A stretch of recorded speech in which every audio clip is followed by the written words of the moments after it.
చేశారో ఆ కమిటీ సభ్యులకి 1 2 3 4 5 6 7 8 9 పేజీలు అధ్యక్ష. సందేశం విత్ ఫోటో అండి. ఫోటో ఉంది అధ్యక్ష. అయ్యో ముఖ్యమంత్రి గారు ఫోటో ఎక్కడ మిస్ అవుతారు చెప్పండి. మాజీ ముఖ్యమంత్రి గారు మంచి ఫోటో పెట్టుకొని నవ్వుతూ పెట్టారు అధ్యక్ష. అంటే మీరు చూస్తే 9 పేజీలు, ఈ పుస్తకంలో 9 పేజీలు అధ్యక్ష వృధా చేశారు. దీనికోసం ఎంత ఖర్చు అయిందో నేను చెప్పాలి గౌరవ సభ్యులకి, అందరూ తెలుసు కదా. 9 పేపర్లు, 10 లక్షల పుస్తకాలు, కేవలం ఇంటర్మీడియట్ గురించి చెప్తున్నా. 10 లక్షల పుస్తకాలు మేము ప్రింట్ చేస్తాం అధ్యక్ష. సుమారుగా 30 పైసలు ఖర్చు అవుతుంది. అంటే 30 లక్షల రూపాయలు మేము ఈ పేజీలన్నీ తొలగించినందుకు సేవింగ్ చేసాం అధ్యక్ష. సంవత్సరానికి 30 లక్షల రూపాయలు కేవలం ఇంటర్మీడియట్ అధ్యక్ష. ఇది ఒకటి. ఓకే, చిక్కీ అధ్యక్ష. చిక్కీకి ఆయన ఫోటోలు అధ్యక్ష. చిక్కీకి ఆయన ఫోటో అధ్యక్ష. ఓకే అధ్యక్ష. బెల్ట్ పైన ఆయన పేరు అధ్యక్ష. పిల్లలు వేసుకున్న బెల్ట్ పైన ఏమని రాశారండి? జగన్ అన్నారా? జగనన్న విద్యా కానుక. అందరు చూపించాలా? స్క్రీన్ లేదబ్బా, మీకు అందరు పంపిస్తా, అందరు చూడొచ్చు. దెన్ అంటే పబ్లిక్ అంతా విచిత్రం ఏంటంటే అధ్యక్ష, పిల్లలు రాసే వర్క్ బుక్ అధ్యక్ష, దానిపైన మాజీ ముఖ్యమంత్రి గారి ఫోటో. ఫోటో కూడా ఎలాగొని చూడండి అధ్యక్ష. నెలతప్పుడు బాల్ ఎట్లంటే ఇది ఎట్లంటే ప్రతిదీ గౌరవ సభ్యులు పాచార్య గారు చెప్పారు. చివరికి డిక్షనరీ కూడా వదిలిపెట్ల, అక్కడ కూడా మాజీ ముఖ్యమంత్రి గారు ఫోటో అధ్యక్ష. అధ్యక్ష గుడ్డు కూడా వదిలిపెట్టలేదు అధ్యక్ష. పాపం గుడ్డేం పాపం చేసినా కానీ రాజశేఖర రెడ్డి గారి పేరు అధ్యక్ష. వైఎస్ఆర్ ఎస్పీ గుడ్డు పైన కూడా స్టాంప్. అంటే కోడి గుడ్డుని కూడా చివరికి ప్రభుత్వం బ్రాండింగ్ వదిలిపెట్టారు. ఇదే అయిపోయింది. నెక్స్ట్ వస్తాను అధ్యక్ష. బ్యాగ్ అధ్యక్ష.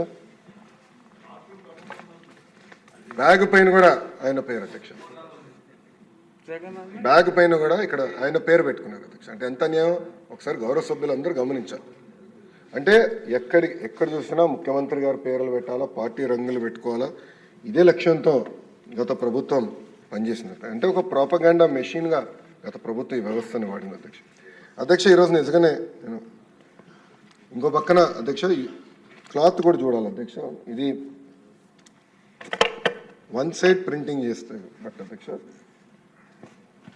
దీనివల్ల ఏంటంటే ఒక్క సంవత్సరం తప్ప మళ్ళీ రాదు.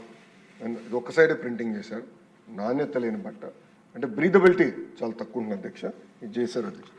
ఇదంతా చూసిన తర్వాత నేను మన ప్రభుత్వం అంటే కూటమి ప్రభుత్వం అధికారంలోకి వచ్చిన వెంటనే ఒక నిర్ణయం తీసుకున్నాం. ఒకటి, ఈ కిట్స్కి ఎట్టి పరిస్థితుల్లో రాజకీయ నాయకులు పేర్లు పెట్టుకోకూడదు, ఏ పార్టీ రంగులు కూడా ఉండకూడదని నిర్ణయం తీసుకున్నాను అధ్యక్ష. అది నేను చాలా స్పష్టంగా మీ అందరికి చూపిస్తాను. అంతేకాకుండా గొప్ప వ్యక్తులు డాక్టర్ సర్వేపల్లి రాధాకృష్ణ గారి పేరుతో ఈ కిట్ ఈరోజు మనం ఏర్పాటు చేసుకున్నాం అధ్యక్ష. అధ్యక్ష టెండర్లు పూర్తయినాయి. ఈరోజు మీ అందరి ముందల నుంచి నేను గర్వంగా చెప్పగలుగుతున్నా, ఒక స్టూడెంట్ కిట్లోనే రాబోయే 5 సంవత్సరాల్లో 300 కోట్ల రూపాయలు మన కూటమి ప్రభుత్వం సేవ్ చేసుకున్నాం. అంటే 9.4% మనం సేవ్ చేసుకున్నాం అధ్యక్ష. అధ్యక్ష మన ప్రభుత్వానికి ఫోటోలు పిచ్చలేదు. చిక్కీ పైన ఆంధ్ర రాష్ట్ర ప్రభుత్వం లోగో పెట్టి మనం విడుదల చేస్తున్నాం. బెల్ట్ పైన డాక్టర్ సర్వేపల్లి రాధాకృష్ణ గారు మన కిట్ పేరుతో బెల్ట్ ఇస్తున్నాం.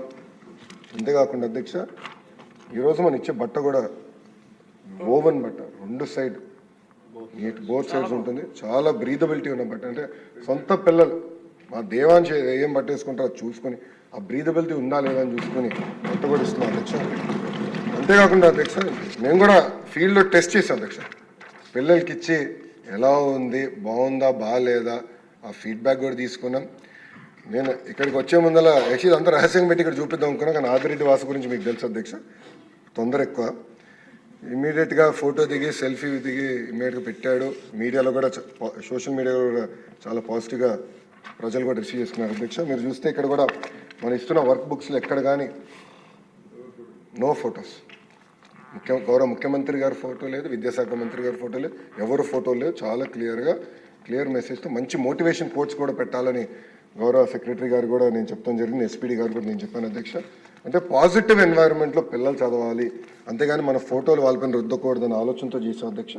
అంతేకాకుండా బ్యాగ్ కూడా మీరు చూస్తే ఎక్కడ రాజకీయ రంగులు లేవు, పేరులు లేవు, చాలా అద్భుతమైన క్వాలిటీ బ్యాగ్ పిల్లలకి ఇవ్వాలి.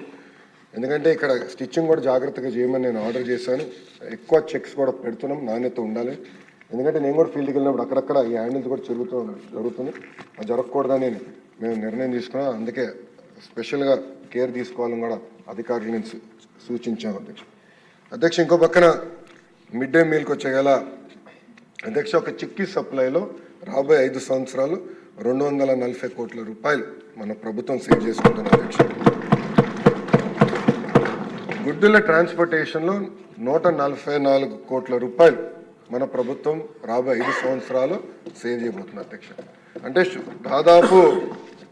దాదాపు రాబోయే 5 సంవత్సరాల్లో 1000 కోట్ల రూపాయలు ఒక స్కూల్ ఎడ్యుకేషన్లో మన ప్రభుత్వం సేవ్ చేయబోతుందని గౌరవ సభ్యులకు నేను తెలుపుతున్నాను అధ్యక్ష. నిన్న ఆయన ఏదో పెద్ద పాయింట్స్ లేవదీసినట్టుగా నిన్న అసెంబ్లీలో చూశాను. ఏంటంటే జగన్ గారి పేరు అన్ని పథకాల మీద ఆయన పేరు పెట్టుకున్నారు అని చెప్పి చూపిస్తూ ఉన్నాడు. విద్యార్థులకి ఇచ్చిన సంచి మీద ఒక చిన్న మూల ఇంత చిన్న ఫోటో ఉంది జగన్. నిజంగా జగన్ గారు చేసినన్ని పథకాలు, ఈ రాష్ట్రంలో అమలు చేసినటువంటి హామీలు ఎప్పుడైనా మీ జీవితంలో చంద్రబాబు గారు ఎప్పుడైనా మీరు చేయగలిగారా? ఎప్పుడన్నా చేయగలిగారా?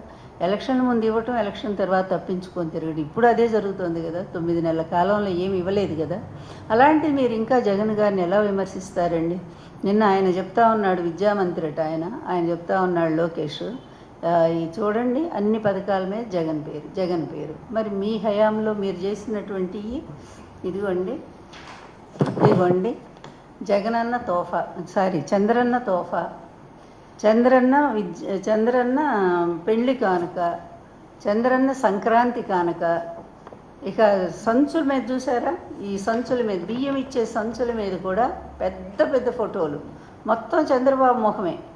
ఇక పచ్చరంగు ఎలా పూసారంటే ఆగ్రా నేషనల్ హైవేస్ పక్కన ఉండేటువంటి డివైడర్స్ వాటి మీద కూడా మొత్తం పచ్చరంగే. చెట్టు కనిపిస్తే దాని చుట్టూ పచ్చరంగే, ఎక్కడ రాయి కనిపిస్తే దానికి పచ్చరంగే. ఇంతగా పిచ్చి ప్రచారం చేసుకున్నటువంటి మీరు మరి ఈరోజు జగన్మోహన్ రెడ్డి గారు విమర్శిస్తారు. జగన్మోహన్ రెడ్డి గారు తీసుకొచ్చినన్ని సంస్కరణలు ఎప్పుడైనా మీకు జీవితంలో తెలుసా అండి? అసలు చంద్రబాబు ఆయన కొడుకు లోకేష్ ఇద్దరిని అడుగుతా ఉన్నాను, ఏనాడైనా సరే రాష్ట్రం కోసం, అభివృద్ధి కోసం, ప్రజా సంక్షేమం కోసం మీరు 45 ఏళ్ల ఇండస్ట్రీని గొప్పగా చెప్పుకుంటూ ఉన్నారు. ఈ 45 ఏళ్ల ఇండస్ట్రీలో మీరు సాగించినటువంటి దురాచారాలు, అన్యాయాలు, అవినీతి, అది చెప్పాలంటే ఒక పెద్ద పుస్తకమే అవుతుంది, ఒక పెద్ద గ్రంథమే అవుతుంది. ఆల్రెడీ నేను రాశాను, అందులో ఉన్నాయి, చాలా ఉన్నాయి ఇతను చేసిన అవినీతి పనులన్నిటి గురించి కూడా. అందువల్ల మీరు వచ్చి ఈరోజు ఓ పతివ్రతలాగా, వృద్ధనారి పతివ్రత అని ఒక సామెత ఉంది. అసెంబ్లీలో ప్రతిపక్షం లేదు గనక మిమ్మల్ని మీరు పొగుడుకుంటా ఉన్నారు, మేము బూతులు మాట్లాడి అన్ని ఎటుపోతాయండి. చంద్రబాబు గారు ఎంత భయంకరమైనటువంటి తిట్లు తిట్టించారండి. మీ పట్టాభి కానివ్వండి, మీ పార్టీలో వాళ్ళు, మీ సోషల్ మీడియా కానీ ఎంత భయంకరమైన పోస్టులు అండి. భారతమ్మ గారిని మొన్న కూడా ఎంత హీనంగా తిడుతూ ఉన్నారండి మీరు. ఇంత దారుణమైనటువంటి తిట్లు తిట్టడానికే ఒక నాంది పలికినటువంటి వాళ్ళు మీరు. తిట్టండి ప్రతిపక్షాలని, ఎంతైనా తిట్టండి అని చెప్పి తిట్టించి ఈరోజు నాకేమీ తెలియదు, నేను అసలు ఎప్పుడు కూడా తిట్లను నేను ప్రోత్సహించలేదని మాట్లాడుతూ ఉన్నారు. అందువలన అట్లాగే అదేవిధంగా దీని మీద కూడా అట్లాగే మాట్లాడుతూ ఉన్నారు, పథకాలన్నిటి మీద జగన్ గారి ఫోటో అని చెప్పి. ఇలా చెప్పుకుంటూ పోతే వీళ్ళు అంటే చెప్పేది ఒకటి, చేసేది ఒకటి. కక్ష సాధింపు నా జీవితంలో లేదంటాడు 3వ పాయింట్. ఈయన జీవితంలో రాజకీయ కక్షలు లేవట. రాజకీయ కక్షలు నీకు లేనిది ఎప్పుడు చంద్రబాబు? రాజకీయ కక్షతోనే కదా ఎన్టీఆర్ గారిని మరి పదవి దించేసావు నువ్వు. రాజకీయ కక్షతోనే కదా లక్ష్మీపార్వతిని రోడ్డు మీద పడేసావు. ఇప్పటికి కూడా తిడుతూనే ఉన్నారే మీరు. అదేవిధంగా రాజకీయ కక్షతోనే కదా ఆ రోజు వైఎస్ రాజశేఖర రెడ్డి గారి మరణం వెనక మాకు ఇప్పటికి కూడా పెద్ద ఇదే ఉంది. మరి అది ఇప్పుడు ఇంకా ఎందుకంటే అసలు విషయం బయటికి రాకుండా మాట్లాడకూడదు కనుక. అదేవిధంగా ఇంకా చూసుకుంటా పోతే జగన్ గారి మీద మీ కక్ష సాధింపు ధోరణి ఎంత దారుణంగా ఉందండి. కేసు అసలు కేసే లేనటువంటి దాన్ని సోనియా గాంధీతో కలిసి మీరు ఆ రోజు ఎంత భయంకరంగా ఆ అబ్బాయి మీద, చిన్న అబ్బాయి, నా మిత్రుడు, నా స్నేహితుడు వైఎస్ రాజశేఖర రెడ్డి అని చెప్తారే, ఈ ఎంత పచ్చి అబద్ధం అండి. మీ మిత్రుడు, స్నేహితుడు అయితే మీ మీద వైఎస్ రాజశేఖర రెడ్డి గారు మీ అవినీతి మీద ఆయన ఎందుకు కేసు పెట్టారండి అప్పుడు? అలాగే మీరు అంత గొప్ప మిత్రులైతే ఆయన కొడుకు ఆయన చనిపోయినాక ఇంకా మరి ఆ బిడ్డకు అండగా ఉండాలి కదా. అలాంటిది ఆయన మీద దొంగ కేసులు పెట్టించి ఒక లెటర్ రాయించి తర్వాత అందులో ఇంప్లీడ్ అయ్యి కేసులో ఆ కేసును భయంకరంగా 16 నెలలు జైల్లో పెట్టించి ఇదంతా కక్ష సాధింపు కదా. ఈరోజు ఏంటండి, మీరు రాకముందే ఇంకా ప్రభుత్వం ఏర్పాటు కాకముందే ఎన్ని హత్యలు జరిగినాయండి. వినుకొండలో పాప మా ముస్లిం అబ్బాయిని అతి దారుణంగా రాషిద్ అనుకుంటా పేరు, అబ్బాయి పేరు రషీద్, ఆ అబ్బాయిని ఘోరంగా చేతులు నరికి, అబ్బా అసలు ఇప్పటికి కూడా దుఃఖం వస్తుంది నిజంగా ఆ దృశ్యము తలుచుకుంటేనే. అలా అంత భయంకరమైన హత్యలు ఎవరి టైంలో చెలరేగిపోయినాయండి. అప్పుడు కూడానండి 95లో 96లో జరిగిన రాయలసీమలో హత్యలు ఒకేసారి 14 మందిని హత్య చేశారు. ఆ అబ్బాయి పేరు నేను చెప్పను. అంతమందిని హత్య చేసిన అతను వెనకున్నది ఎవరు? మీరే కదా. అదేవిధంగా ఇప్పుడు కూడా మీ వాళ్ళు చెలరేగిపోయి తెలుగుదేశం వాళ్ళు పాత కక్షలన్నీ కూడా కడుపులో పెట్టుకొని హత్యా రాజకీయాలకి పూర్తిగా తెగబడితే మీరు నాకు అసలు ఏమంటవా, నాకు కక్ష సాధింపు లేదా, నీ కొడుకు చేస్తుంది ఏంటయ్యా? రెడ్ బుక్ రాజ్యాంగం కదా. ఎక్కడికక్కడ అందరినీ కూడా సోషల్ మీడియా వర్కర్స్ అందరినీ కూడా ఎందుకు అరెస్ట్ చేస్తున్నారు? అదేవిధంగా మాట్లాడుతూ ఒక సిద్ధాంతపరంగా విమర్శలు చేస్తే విమర్శలు సిద్ధాంతపరంగా ఎదుర్కోండి. అది చేతగాక వాళ్ళ మీద కేసులు పెట్టడమా, వాళ్ళని తీసుకుపోయి జైల్లో లేని అక్రమ కేసులని. నిన్న హైకోర్టు ఏం చెప్పింది? మీరు చేస్తున్న తప్పుడు విధానాలని చెప్పిందా లేదా? పోలీసుల్ని మీ చేతిలో ఒక కీలుబొమ్మలాగా చేసుకొని ఇష్టం వచ్చినట్టుగా ఈరోజు చేస్తూ ఉన్నారే.